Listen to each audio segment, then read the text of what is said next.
Hi Taurus, this is Jav. Welcome po sa ating channel. By the way, Taurus, this is your monthly Gabay Tarot reading ngayong December 2025 po.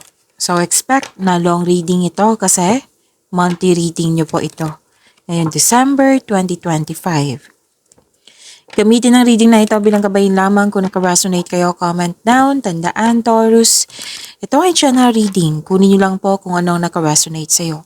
This is for you, Taurus.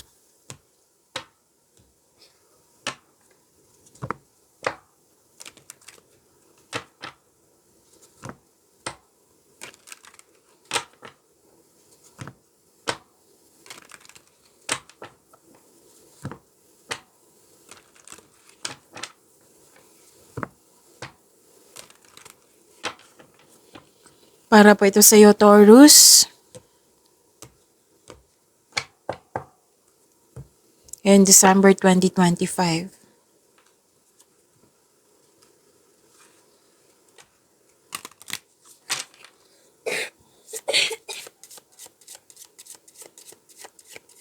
Angel number ngayong December 2025 para kay Taurus.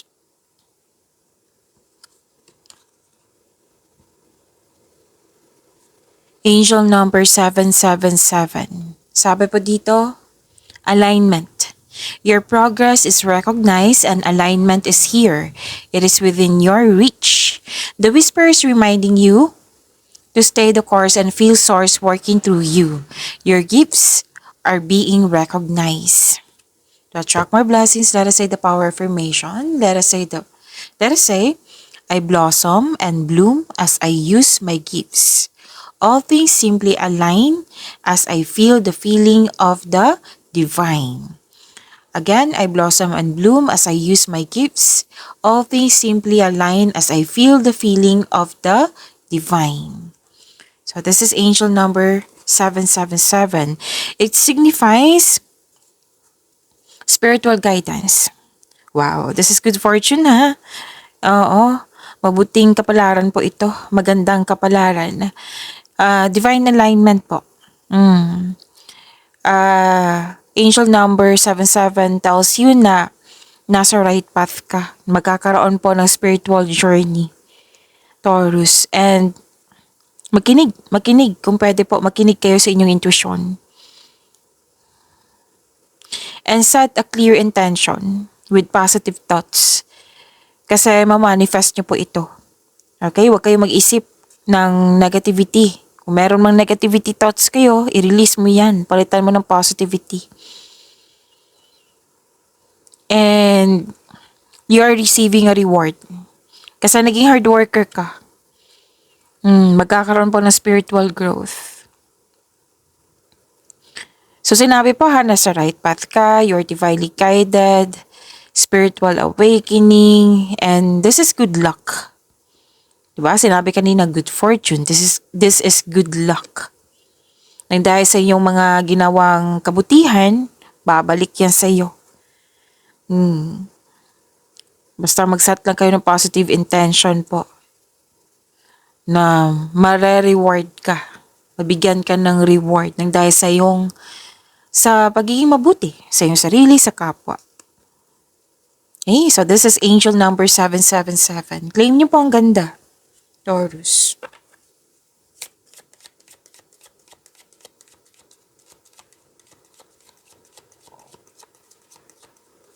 Maraming salamat po sa inyong patuloy na suporta, sa mga nag-donate, sa mga hindi nag-skip ng ads. Maraming salamat po. Sa mga hindi pa nag-subscribe, subscribe na po kayo at click bell notification para malaman nyo na may bago tayong video. Para sa mga gusto magpa-reading po, comment po kayo ng personal reading. Again, comment kayo ng personal reading and check my reply sa comment section.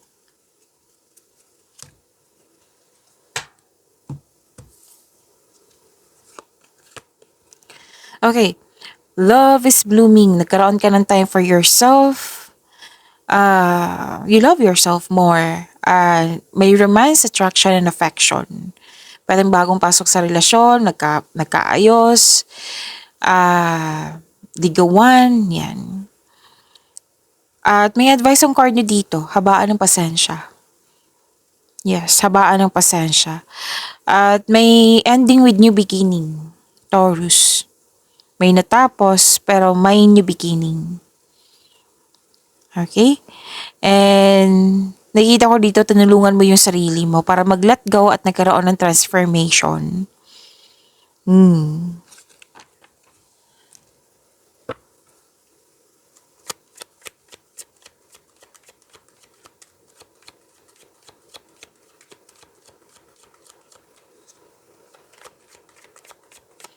Energy po ni Taurus ngayong December 2025.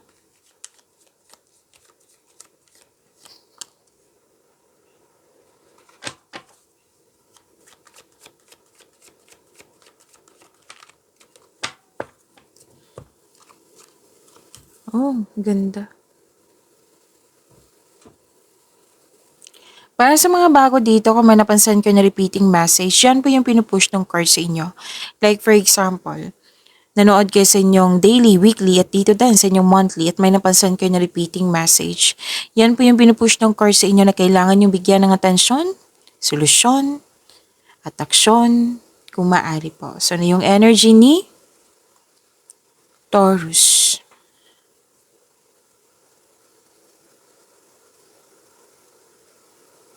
Emotional stability, empathy. May nahon kayo, matured, mapagmalasakit, maaari din, emotional. Nagsaset ka ng boundaries or guarded ka while being mindful of those around you. And pwedeng may humingi ng atensyon sa iyo dito, Taurus. So, ang advice ng card nyo dito, iparamdam mo sa kanya na may malasakit ka, supportive ka sa inyong relasyon.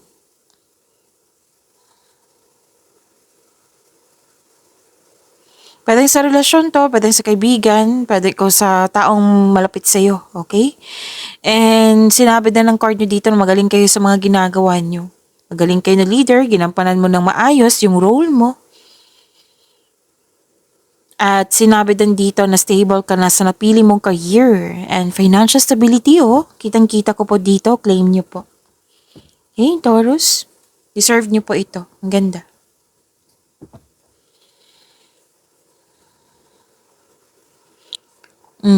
Mas deserve nito. Happiness. Oh. Granted yung manifestation, fulfillment sa pangarap. May natapos. Oo, yung sinabi ko kanina na ending, na may new beginning. Tandaan nyo dito. Granted yung manifestation, may achievement, may kasiyahan, oh, kagalakan.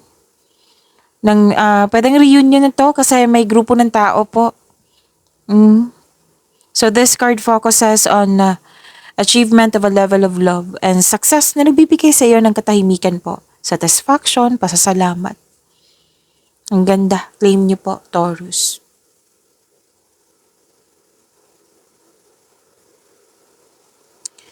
Okay, sobrang saya ng mga single dito kasi gusto ka rin ng taong gusto mo. Plus points na yung may love at respect kayo sa isa't isa.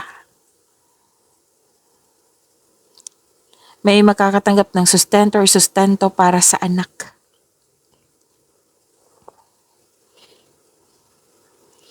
Success in workplace and home, i-acknowledge mo ang nagbigay ng suporta sa'yo. Itong grupo ng tao, very supportive talaga sa inyo. Kung may balak kayong mag-change career dyan, please know that you have the very supportive friends or family. Yung grupo ng tao po na malapit sa iyo. So, claim niyo po ang ganda, Taurus.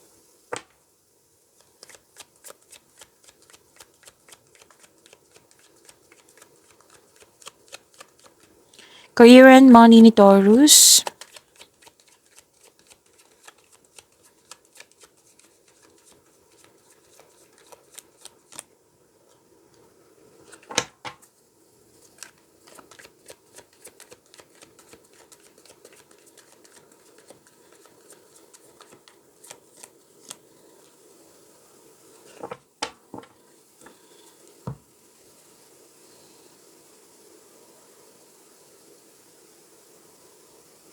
Sa career and money niyo po, Taurus, may mabilisang desisyon. Darating lang yung inaantay mong mensahe. May parating na blessings, na magbibigay saya sa'yo. Actually, may nakita ko dito, Taurus, na na sana'y ma-overcome niyo po ito or maiwasan. Kasi nag-overthink kayo. Yung concern mo sa career and money na supposedly sa trabaho. Pero bit-bit mo hanggang sa bahay. Na nag-cause ito ng overthinking, overanalyzing, pwedeng fear, doubt, hesitation, or di kaya na-trigger yung anxiety or stress na sana'y gawan mo to ng paraan. Pero nakikita ko naman dito ma-overcome mo ito. Lalo na't paggabi. Gusto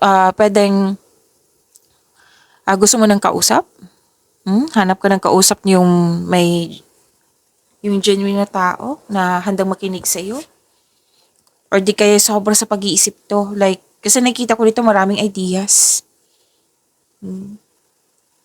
Na pwede din pumipili ka na ang ending, sa sobrang pag-iisip, ang ending nalilito ka na, naguguluhan ka na.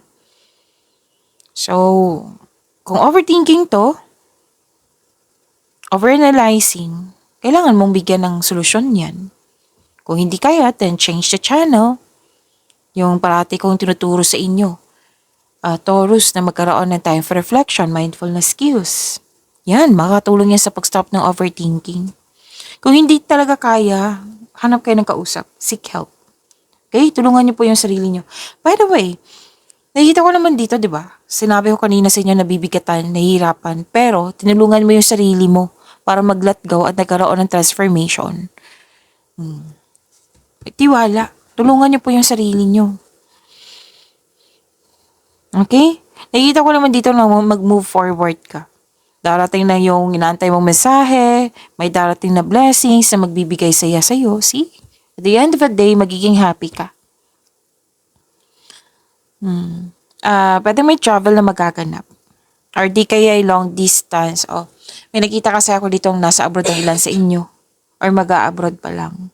Or nagkaroon ng long distance, paglilipat sa malayong lugar.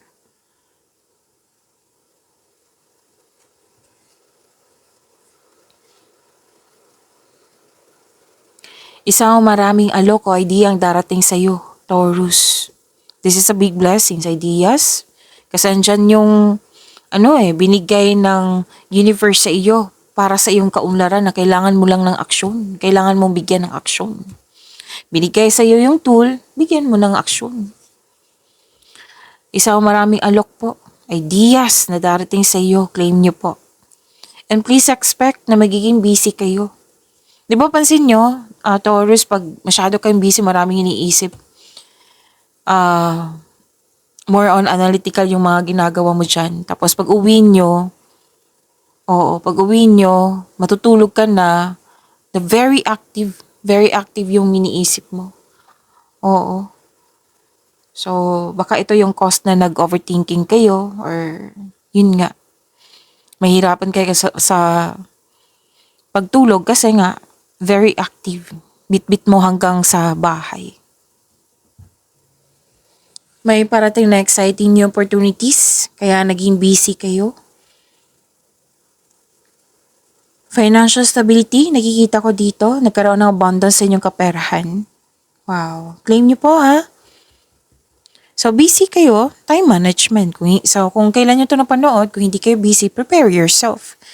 Oo. Isaulo mo yung yung time management, wag niyong kalimutan para may iwasan tong burnout or di kaya sobra sa pag-iisip. Okay? Excited ka dito, oh. Nakita ko yung excitement mo.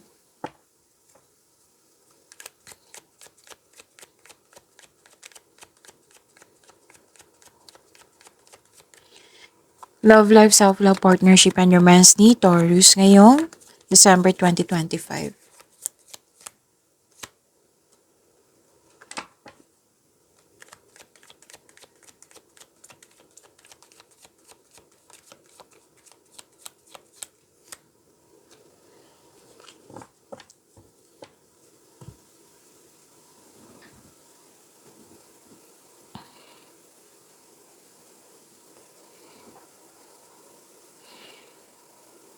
Okay, sa mga single po, this is a signal na may ano dito may nakikita ko dito ang attraction or pwede din magaan ang loob mo sa kanya.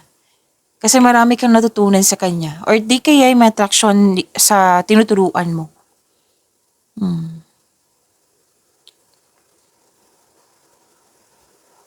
Sa mga marelasyon sa buhay mag-asawa, okay, may nakita ko ditong event invitation. Pwede din may pamanhikan, no? May magaganap na kasal. So you and your partner have strong beliefs about romance and partnership, so wedding bells is coming. Sa buhay mag-asawa, yun po, pwedeng event invitation to. Mhm. Any kind, kayong lahat, may ano dito, may tradisyon na masusunod. Oo. Na tradisyon ng Pinoy, kung ano man yan, masusunod po ito. And you are showing your kindness to everyone. And please know that you are divinely guided, Taurus.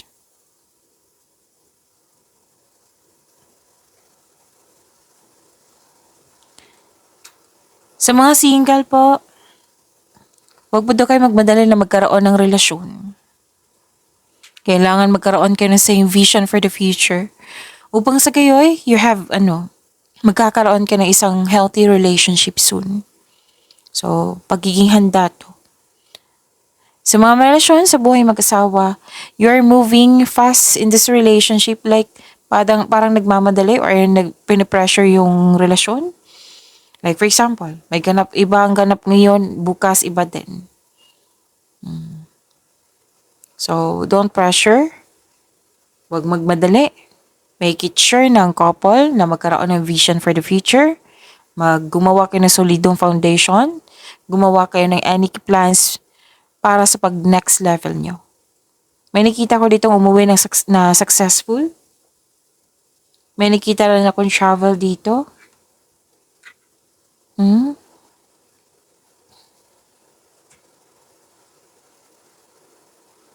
Pero ang bakasyon tong travel na ito ha.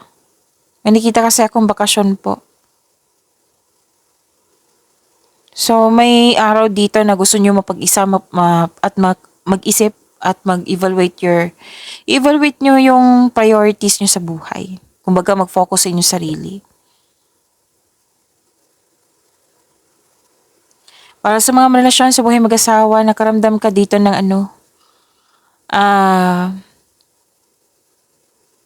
okay, may hindi pagkakaunawan dito pero don't you worry. May nakita naman ako ditong pagkakaayos. Oo. Huwag kayong mag-alala. Kasi gawa naman kayo ng paraan, kayong dalawa na magkaayos kayo.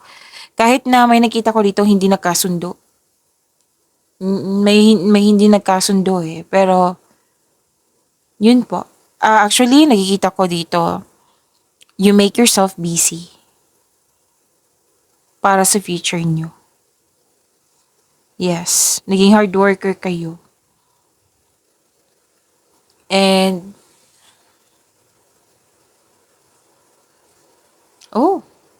naging hard worker. Sa mga relasyon dyan ha, naging hard worker kasi gusto na magkaroon ng sariling pamilya.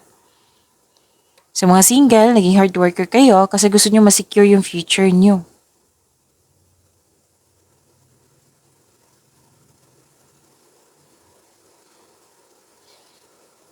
May araw na umiiwas kayo sa away o confrontation. Kumbaga, nililimitahan yung sarili para hindi mag-away. May healing naman. Oo, may healing. So, may talaga dito, biyahe. May nakita kong biyahe dito. At naghahanap ka na solusyon sa inyong problema, sagot sa inyong mga katanungan. And sinabi ng card nyo dito, nasa iyo na. Nasa iyo na yung sagot, nasa iyo na yung solusyon.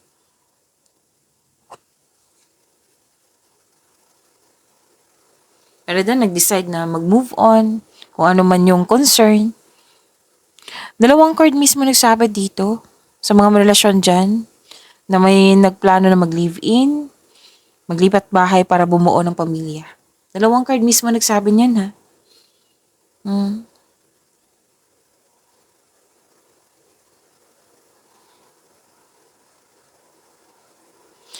Maaaring may buntis or mabubuntis. Kasi fertility nakikita ko dito. Kung gusto nyo, then go ahead. Kung ayaw nyo, then use protection. Kung gusto nyo, kung pwede sa'yo.